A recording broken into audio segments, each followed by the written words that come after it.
दीना, लिया, जी बाबा, कोई काम था? अपने भाइयों को यहाँ बुलाओ, मुझे उनसे जरूरी काम है।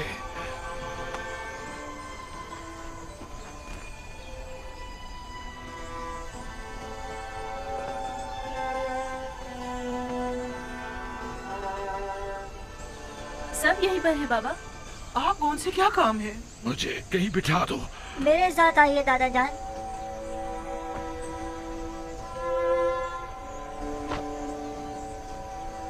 बैठ जाइए बाबा। बैठ जाओ। तुम्हारे सारे भाई मौजूद हैं? जी बाबा, सब मौजूद हैं। खूब गौर से सुनो और मेरे सवालों का जवाब दो। जरा मुझे ये बताओ कि जब तुम लोग मिस्र पहुंचे तो क्या वाकया पेश आया? आया ये तय नहीं पाया था कि एहतियात के साथ जाओगे और खामोशी के साथ वापस आओगे? फिर आखिर कैसे पकड़े गए? अजीज मिस्र ने सिपाही लगाए हुए थे जो हमारी ही तलाश में थे और फिर आखिर वो हमें पहचान ही गए। तुम लोगों से अजीज मिस्र का मिलने पर इतना मुसिर होना आखिर क्यों?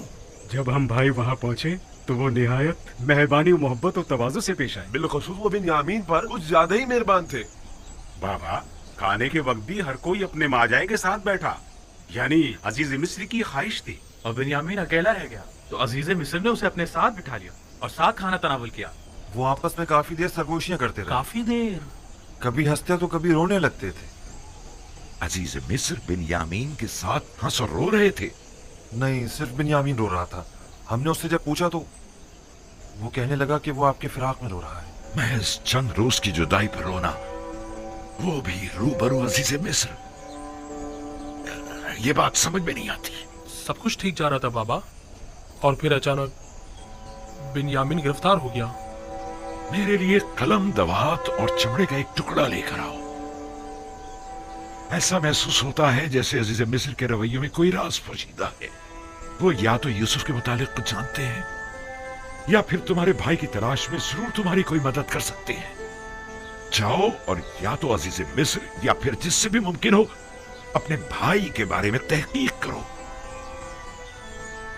मिस्र में मेरे बच्चों कुछ न कुछ तो जरूर है।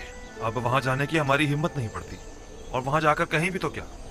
ये कहें कि हमारे भाई के जुल्म से दरगुजर फरमाए, या ये कहें कि एक बार फिर हमें गंदुम दे दे। ये लीजिए दादा जान, ये लीजिए। मैं अजीज मिस्र की खिदमत में एक खत लिखे देता हूं। तुम लोग ये खत भी ले जाओ और अपने भाई के बारे में भी पूछगछ करो। मैं तुम लोगों की बातों से जो कुछ समझा हूं उसका समझना तुम लोगों के लिए मुश्किल है। शमून, बेटा शमून, लिखो।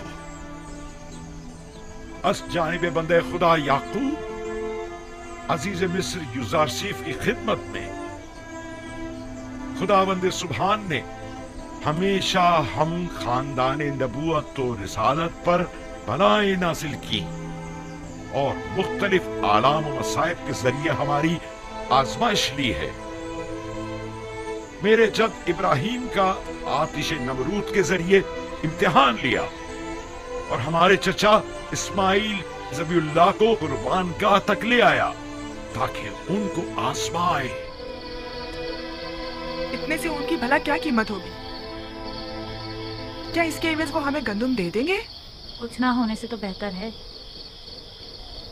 वो हमें मुफ्त में तो गंदुम देने से रहे, या तो हमारे पास दरहम और दिनार होने चाहिए या फिर कोई माल मवेशी, और दरहम और दिनार है नहीं। हाँ, कुछ ना कुछ तो इंतजाम करना ही होगा। हाँ, कुछ खा ले और थोड़ा बहुत ऊन पड़ा है जो हमने बेचा नहीं है। कहो किसी ने खरीदा नहीं, ना कि बेचा नहीं। थोड़ा बहुत मैंने और मेरी बहुओं ने मिलकर धागा भी बुना है, शायद तुम लोगों के काम आ जाए। इन सब के एवज तो वो हमें गंदुम नहीं देंगे। हमारे मालिक की कोई कदर कीमत नहीं, लेकिन कोई चेहरा नहीं। खुदा से कुछ बईद नहीं, शायद अजीज मिस्र हमें गंदुम और बिन्यामीन दोनों साथ ही दे दे। हाँ। वाह, क्या खुशफहमी है तुम्हारी। लुत्फ खुदा से नाउमीद मत हो यहूदा।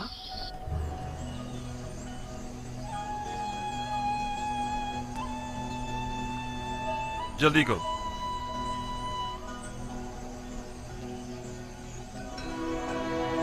खुदा ने किताब। खुदा निगहदार। खुदा निगहदार। हमारे खुदा लिए दुआ निगहदार। कीजिएगा बाबा, दुआ कीजिएगा हम खुशखबरी के साथ वापस लौटे। यूसुफ के बारे में पूछ कर जरूर करना। मेरा ये खत अजीज मिस्र तक पहुंचा देना। बिन्यामीन को लिए बगैर किरान वापस मत आना। खुदा तुम्हारा निगहबान, खुदा निगहदार।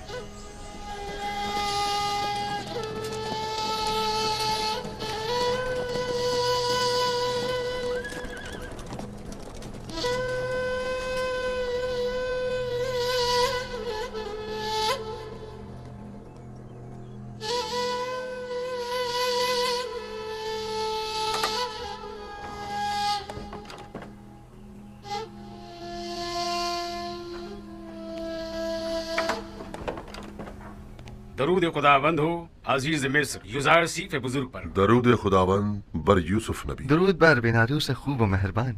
कहाँ हो बिनारूस? अजीज मिस्र की इनायत के ज़ेर साया जिंदगी बसर कर रहा हूँ। मैं आया हूँ ताकि आपको जनाब फरमा रवा की यहाँ तशरीफ आवरी की इत्तला दे सकूँ। फरमा रवा जी यहाँ? ताजुब है।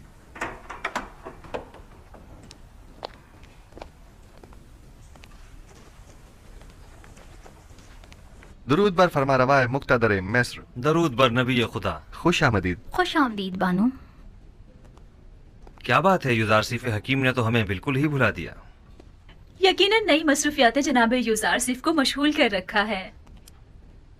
अगर हमें मालूम होता कि जनाब युजारसीफ को उनके बीवी बच्चे अपने गिर्द इतना मसरूफ रखेंगे कि वो हमसे गाफिल हो जाएंगे तो हम आपको रिश्ता अज़दवाज में मुंसलिक होने की इजाजत ही न देते। लेकिन फिलहाल तो उन्हें नई फिक्रात ने घेरा हुआ है जनाब फरमा रवा।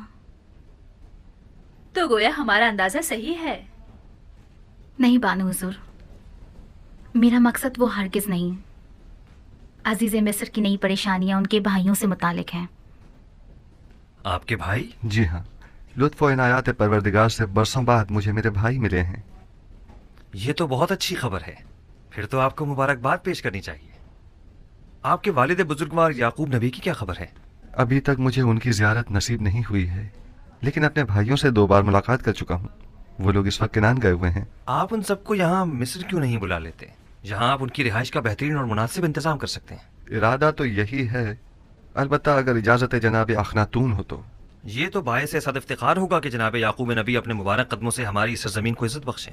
मिस्र के मालिक व मुख्तार आप हैं और इजाज़त हमसे तलब कर रहे हैं। जल्द अज जल्द उन्हें मिस्र बुलवा लीजिए। हम तो समझे कि शायद इश्क़ आसनात के साथ साथ इश्क़ ज़ुलेखा की मसरूफियात में भी इजाफा हो गया है जो आप हमें बुला बैठे। फिलहाल तो वो राज़ो न्याज में मशगूल हैं दूसरे माशूक के साथ और किसी तरफ मुतवज्जा नहीं होना चाहती। वो बहुत गलत कर रही हैं। युजारसीफ खुदा से जुदा तो नहीं। ज़ुलेखा को यहाँ बुलाइए ताकि हम जान सकें कि असल मामला क्या है।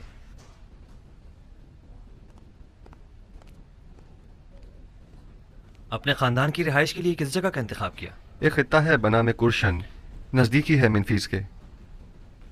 नील के नजदीक का जरखेज खित्ता। हाँ, ये जगह निहायत मुनासिब रहेगी। मैं आपके इंतखाब की दाद देता हूँ, बशर्त ये कि जनाब युजारसीफ अपने वालिद और भाइयों की मसरूफियात में गुम होकर हमें भूल न जाएं। हमें आपकी दूरी बिल्कुल बर्दाश्त नहीं।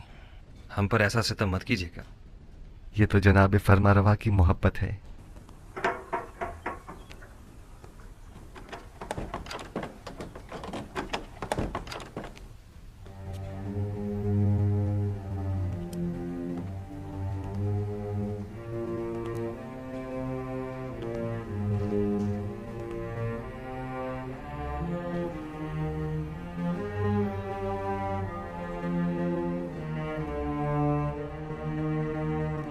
आप तो बिल्कुल फरिश्तों की तरह हो गई हैं ज़ुलेखा।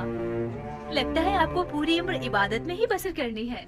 पहले आप आमून की देवी थी तो आमून की परस्तिश किया करती थी, और अब जब से यकता परस्त हुई हैं तो खुदा यकता की इबादत में रहती हैं। हम चाहते हैं कि आज ज़ुलेखा को अहले अर्श से हटाकर अहले फर्श का हम नशीं कर दें। इसकी जरूरत नहीं जनाब फरमारवा। मैं अभी तक दुनिया और इस फानी जिस्म के हिसार से बाहर नहीं निकली। आप हुक्म कीजिए, कनीज हासिल है। अगर ऐसा है तो फिर क्यों अर्श नशीनों के साथ तो राह रस्म बढ़ाई जा रही है, लेकिन खाक नशीनों से गफलत बरत रही है?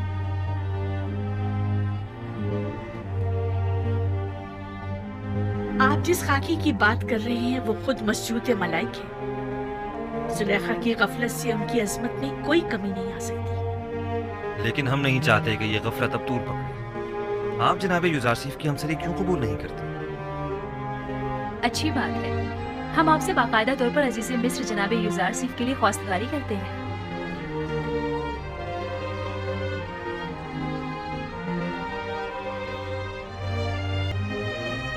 अगर जनाब फरमारवा और बानु हुजूर की इजाजत हो तो बानु जुलेखा को चंद रोज सोचने की मोहलत दी जाए। सोचने की मोहलत तो है, लेकिन रद्द करने की इजाजत हरगिज नहीं। हमें मस्बत जवाब चाहिए। आप दोनों ही हमें निहायत अजीज हैं। हम नहीं चाहते कि अब ये मिलाप ज्यादा अरसे इल्तिवा में रहे। जुलेखा जा सकती है।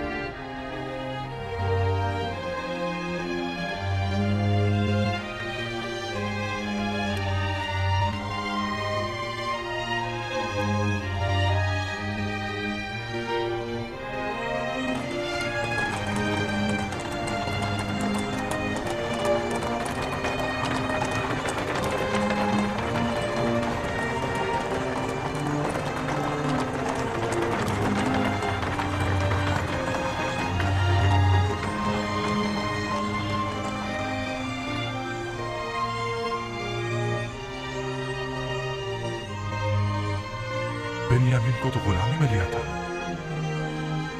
लेकिन ये तो बहुत बेहतरीन और उम्दा लिबास में नजर आ रहा है।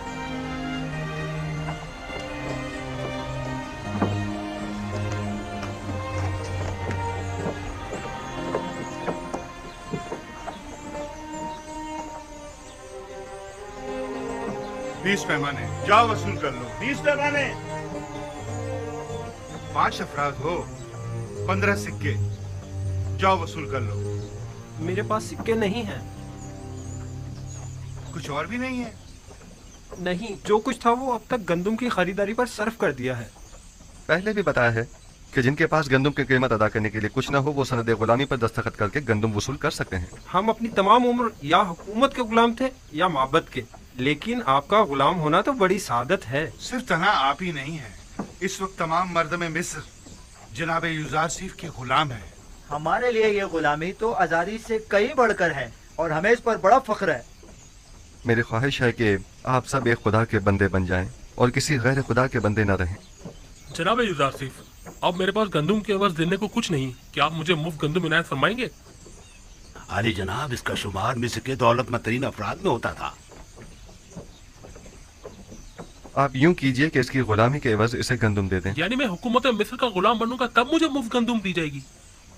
मेरा सब कुछ तो मुझसे ले लिया गया है। मेरा घर बार, मेरे बच्चे, मेरा मालो मता, मेरे गुलाम, मेरे बीवी बच्चे सब आपके गुलाम हैं। अब मुझसे और क्या चाहते हैं? मुझे तो कंगाली कर दिया है। क्या किसी ने मजबूर किया है आपको गंदुम खरीदने पर? हाँ, कहत ने, भूख ने। अगर गंदुम ना हो तो मैं तो हलाक ही हो जाऊं। जमाना फरावानी में आपने हुकूमती गोदामों में गंदुम जमा करवाई थी? नहीं, मैंने सोचा भी ना था कि कहत भी पड़ सकता है। बस तो आप अपनी जान की कीमत अदा कर रहे हैं। मैं गुलामी पर मौत को तरजीह दूंगा। अगर गुलामी बुरी चीज है तो फिर क्यों जब आप खुद साहिब दौलत थे तो 20 गुलाम रखे हुए थे? मेरा दर्द यही तो है, मैं जिसके 20 गुलाम हुआ करते थे अब खुद कैसे गुलाम बन जाऊं? शायद इस तरह गुलामों के दर्द को ज्यादा बेहतर महसूस कर सकें। बहरहाल हम जबरन किसी को गुलामी में नहीं लेते। अली जनाब, मैं पहले इस शख्स का गुलाम हुआ करता था, इसने मुझ पे बहुत जुल्म ढाए हैं। कल तमाम मर्द में तेब्स माबद आमून के सहन में जमा हो जाएं। उनमें से अक्सर को गुलामी में लेने का सबब मैं कल वहीं बताऊंगा। वो कल क्या खिताब करेंगे? मालूम नहीं। इस आदमी को मुफ्त गंदुम दे दें। किसी भी इंसान की इज्जत नफ्स मजरूह नहीं होनी चाहिए। जी अली जनाब, बहुत बेहतर, इताअत होगी। गंदुम वसूल कर लो। क्या गुलामी के एवज? नहीं, आपको गंदुम मुफ्त दी जा रही है। ये जनाब यूजारसीफ का हुक्म है। क्या ऐसे अजीम इंसान की गुलामी आजादी से बेहतर नहीं है?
मिस्र में अब कोई भी चीज किसी की मिल्कियत नहीं रही, हत्ता कि अवाम भी हुकूमत मिस्र की मिल्कियत बन चुके हैं। माबद आमून के तमाम खजाने भी हुकूमत मिस्र की तहवील में आ चुके हैं। तमाम सरमाएदार तबके और साहिबान दौलत व कुदरत अफराद भी अपनी तमाम दौलत व कुदरत गंवा चुके हैं और अब वो दीगर अवाम के बराबर हो चुके हैं। यकता परस्ती और यकता परस्तों को भी अब कोई खतरा नहीं है। अब आपका क्या फैसला है? इस तमाम दौलत और इन तमाम गुलामों का आप क्या करेंगे? मिस्र के पास आज जो कुछ भी है वो आप ही के वजूद बाबरकत की बदौलत है। अगर आज आखनातून साहिब कुदरत है तो वो आप ही के मरहून मिन्नत है। आप अजीज मिस्र और साहिब इख्तियार हैं। आपको मुकम्मल इख्तियार हासिल है, आप जिस तरह मुनासिब समझें। हत्ता कि सब कुछ बख्श भी दूं। यूजारसीफ को आखनातून और उसके बच्चों पर भी मुकम्मल इख्तियार है। खुदावन जनाब आखनातून को सलामत रखे। बहुत खूब। मैं कल माबद में तमाम अहले तिब्स के सामने अपने फैसले का ऐलान करूंगा।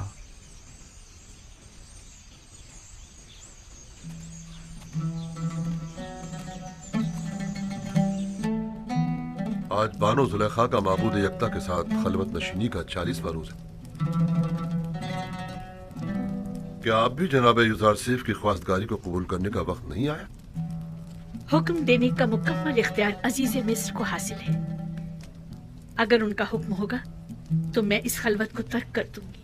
नहीं, किसी किस्म का कोई जबर नहीं, क्योंकि अगर महर मोहब्बत ही ना हो तो जबर बेसूद है। कभी मैं खुद से कहती हूँ कि इश्क हकीकी के होते हुए इश्क मजाजी की क्या जरूरत है। फिर सोचती हूँ कि अगर इश्क यूसुफ ना होता तो आज मैं माबूद हकीकी की आशिक ना होती। मैंने यूसुफ से अपने माबूद की तरफ सफर किया है। यूसुफ की मोहब्बत से मुझे इश्क हकीकी का तजुर्बा हुआ है और ईमान के जरिए माशूक हकीकी को हासिल किया। मैं खुद को इश्क यूसुफ का मकरूर समझती हूँ, लेकिन मुझे महसूस होता है कि उस जैसे माशूक के होते हुए मैं गैर के इश्क से बेनियाज हूँ। यानी बानो जुलेखा के दिल के किसी गोशे में भी जनाबे यूजारसीफ के लिए कोई जगह नहीं। खुदावंदी अपनी तमाम तर खूबसूरतियों और अजमतों से कुछ इस तरह मेरे वजूद को पुर किया है कि अब किसी और इश्क की गुंजाइश नहीं।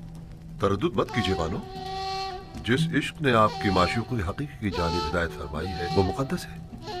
इश्क ज़मीनी और आसमानी के माबैन एक ऐसा काबिल सताइश ताल्लुक़ है जो कभी टूट नहीं सकता, मगर शर्त यह है कि इश्क मजाजी आपको इश्क हकीकी की जानिब से गाफिल न कर दे। यही तो डर है कि कहीं मेरा माबूद मेरा मुआखिज़ा न करे कि एक दिल में दो माशूक क्यों। आप आज़ाद व मुख्तार हैं। मेरा फर्ज था कि इस मुकद्दस रिश्ते को कायम करने के सिलसिले में कोई इक़दाम करूं। उम्मीद है गौर फरमाएंगी।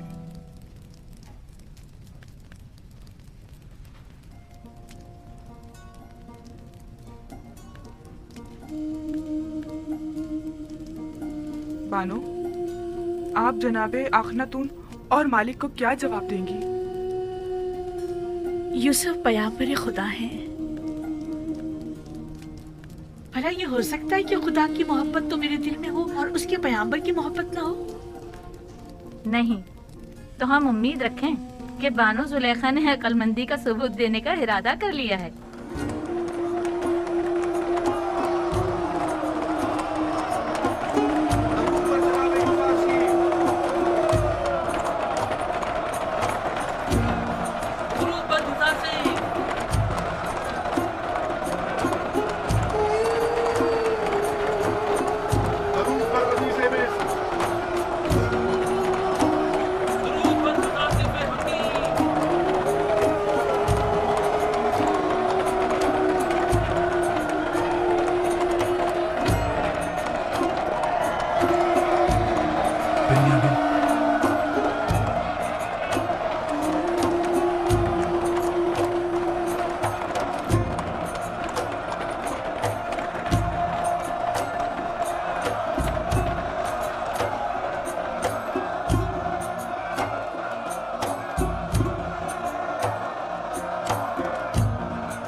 बना मैं खुदा शुरू करता हूँ जो निजात दहिंदा और रोजी रसा है मर्दम मिस्र का।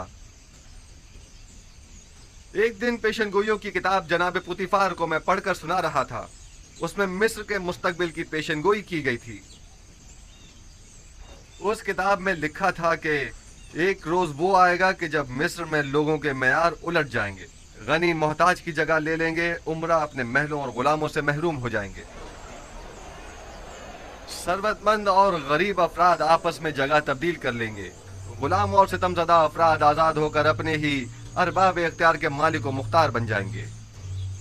और उस वक्त मिस्र में खुदाए आमून की परस्तिश करने वाला कोई ना होगा।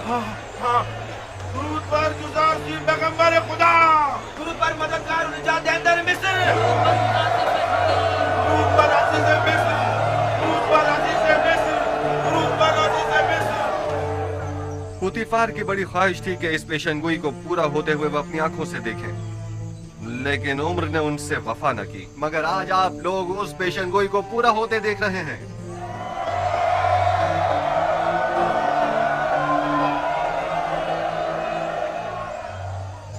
शायद मिस्र के बहुत से बुजुर्गों को याद हो कि एक दिन इसी शहर तिब्स में पर्दा फरोशों के बाजार में एक छोटे से बच्चे को बतौर गुलाम खरीदने के लिए बेशुमार लोग जमा हुए थे।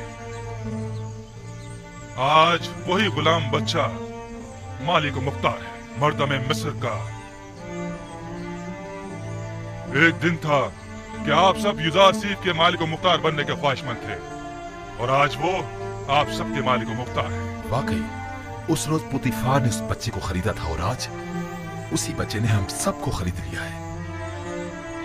अगर मुझे मालूम होता तो उसी रोज उस बच्चे का अपने हाथों से गला घोट देता। ये सब निशानियां हैं उस फोकल इरादा और उस कादर मुतलक के इरादे की। लेकिन मुझे आज तक ना युजारसीफ दीगर साहिबान गुलाम जैसा लगा और ना ही मुझे कभी एहसास गुलामी हुआ है।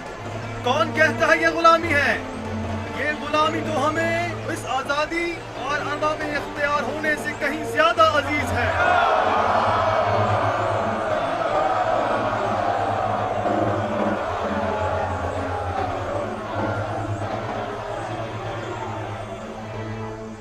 आज आप सबको यहाँ इसलिए जमा किया है ताकि आप सबको गुलामी युजारसीफ और हुकूमत मिस्र से आजाद करूं, क्योंकि जो कोई भी खुदावंद यकता की बंदगी कबूल कर लेता है उसे किसी हुकूमत, किसी इंसान का बंदा गुलाम नहीं होना चाहिए। आज आप लोग सनद आजादी चाहे वो अपनी हो या खानदान वालों की हासिल कर लेंगे।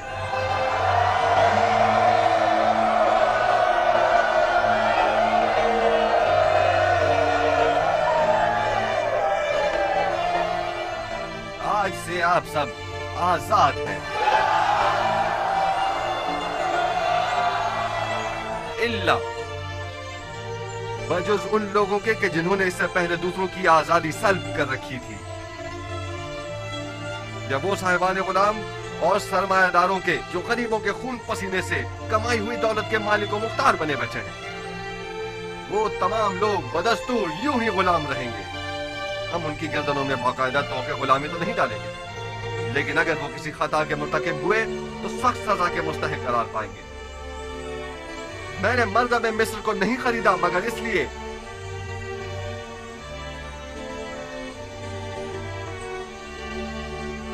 कि उनके गुलामों और सितमज़दों को हमेशा के लिए आजाद कर दूं और साहिबान गुलाम और सितमगरों को हमेशा के लिए असीर।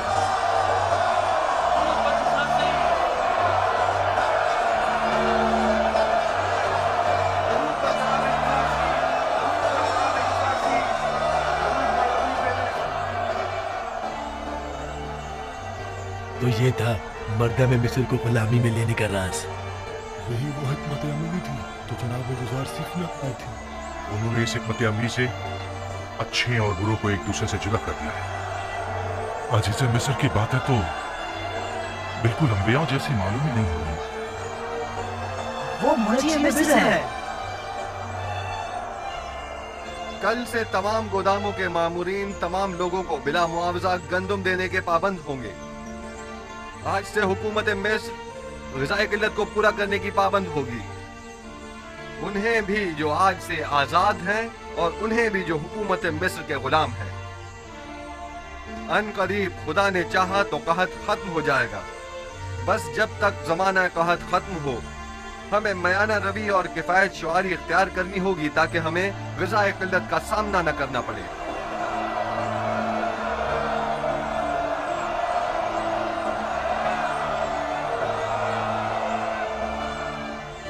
पहले यहाँ माबद आमून था। आज के बाद से इस जगह पर खुदाबंद यक्ता की परस्तिश की जाएगी। अगली मर्तबा इस जगह को मुजस्समा आमून और आसार शिर्क से पाक होना चाहिए।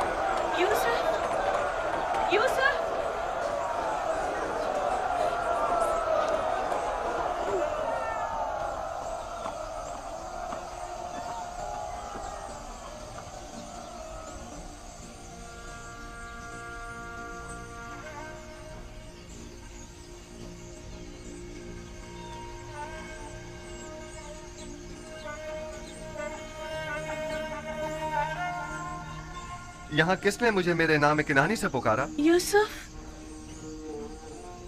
यूसुफ।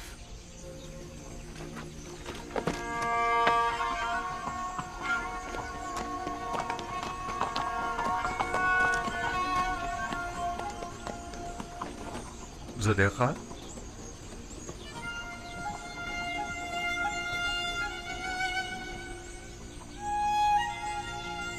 आप यहाँ क्या कर रही हैं? इंतजार कर रही थी आपका। मगर यहाँ क्यों? आपको कैसे मालूम कि मैं यहाँ पर मिलूंगा? कल आपके चले जाने के बाद मैंने खुदा से दुआ की, अगर वो मसला समझता है तो अपने रसूल की मोहब्बत मेरे दिल में डाल दे। मुझे ये गवारा न था कि इश्क़ खुदा तो मेरे दिल में हो, लेकिन उसके रसूल की मोहब्बत ना हो।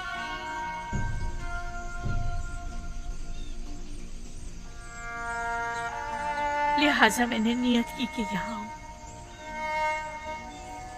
जहां बरसों मैंने आपके वसल की आरज़ू में आपका इंतजार किया। मैं जानता हूँ इंतजार सख्त होता है। इससे कहीं ज्यादा सख्त वो ताने थे जो मुझे सुनने को मिलते थे। साहब कहते थे, बस करो, आखिर कब तक यूसुफ का इंतजार करती रहोगी?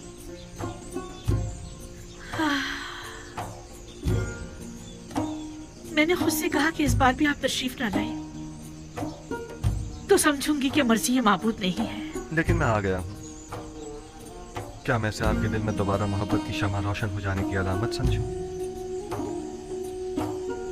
मैं भी आई हूँ ताकि नबी खुदा मुझे भी दूसरों की तरह अपनी गुलामी में कबूल कर ले। लेकिन मैंने तो आज ही तमाम मर्द में मिस्र को आजाद कर दिया है। मुझे आजादी नहीं चाहिए, मैं आपकी गुलामी में आना चाहती हूँ। मुबारक हो, ये गुलामी मुबारक हो।